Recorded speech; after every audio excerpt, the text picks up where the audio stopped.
બનાસકાંઠામાં ફરી શંકાસ્પદ ઘીનો જથ્થો ઝડપાયો છે। પાલનપુરની ચંડીસર જીઆઈડીસીમાં ફૂડ વિભાગના દરોડા શ્રી સેલ્સ નામની ફેક્ટરીમાંથી ઘીના સેમ્પલ તપાસ માટે મોકલવામાં આવ્યા છે। 1 લાખથી વધુની કિંમતનો 180 કિલો શંકાસ્પદ ઘીનો જથ્થો સીઝ કરવામાં આવ્યો છે। ગાય અને ભેંસના ઘીનું ગુમરના નામે વેચાણ થઈ રહ્યું હતું।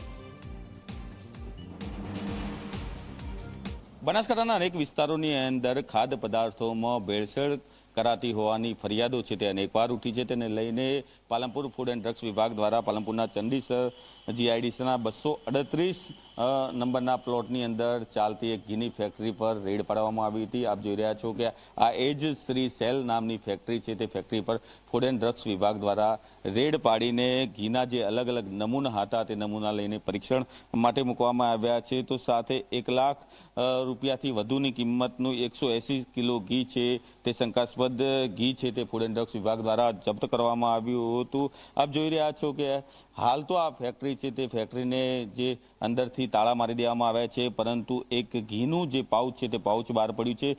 ઘુમર નામનું ઘીની બ્રાન્ડ છે તે બ્રાન્ડ બનાવવામાં આવતી હતી। તે બ્રાન્ડ ગાય અને ભેંસ બંનેના ઘીના અલગ અલગ નામો થી ગુજરાત સહિત દેશના અલગ અલગ રાજ્યોની અંદર વેચવામાં આવતી હતી। આપ જોઈ રહ્યા છો કે આ એ જ ફેક્ટરી છે તે ફેક્ટરી બંધ હાલતમાં જોવા મળી રહી છે, કારણ કે અંદરથી તેને લોક મારી દેવામાં આવી છે। પરંતુ અહીંયા ફેક્ટરી છે તે લાંબા સમયથી ધમધમતી હતી ને તેની જ અંદર શંકાસ્પદ ઘી બનતું હોવાની બાતમી છે તે ફૂડ એન્ડ ડ્રગ્સ વિભાગને મળી હતી ને ત્યારબાદ ફૂડ એન્ડ ડ્રગ્સ વિભાગે એ ત્રાટકી હતી ને ઘીના અલગ અલગ સેમ્પલ લઈને તેને નમૂના માટે પણ મોકલી દેવામાં આવ્યો છે। તો 180 કિલોથી વધુનું ઘી છે તે ઘીને ફૂડ એન્ડ ડ્રગ્સ વિભાગ દ્વારા જપ્ત કરી દેવામાં આવ્યું છે। મહત્વની વાત એ છે કે કેટલા સમયથી આ ફેક્ટરી ચાલતી હતી, અહીંયા ઘી કયા પ્રકારે બનાવવામાં આવતું હતું, તેના અંદર કયા પ્રકારની મિલાવટ કરવામાં આવતી હતી તે સેમ્પલના પરીક્ષણ બાદ જ ખબર પડશે। પરંતુ જે રીતે વેપારીઓ છે તેમને કોઈ પણ પ્રકારનો ડર છે તે ડર રહ્યો નથી ને બિંદાસપણે તેઓ મિલાવટી ઘી બનાવીને લોકોને વેચીને લોકોના આરોગ્ય સાથે ચેડા કરી રહ્યા છે। ત્યારે હવે જોવાનું રહ્યું કે ફૂડ વિભાગે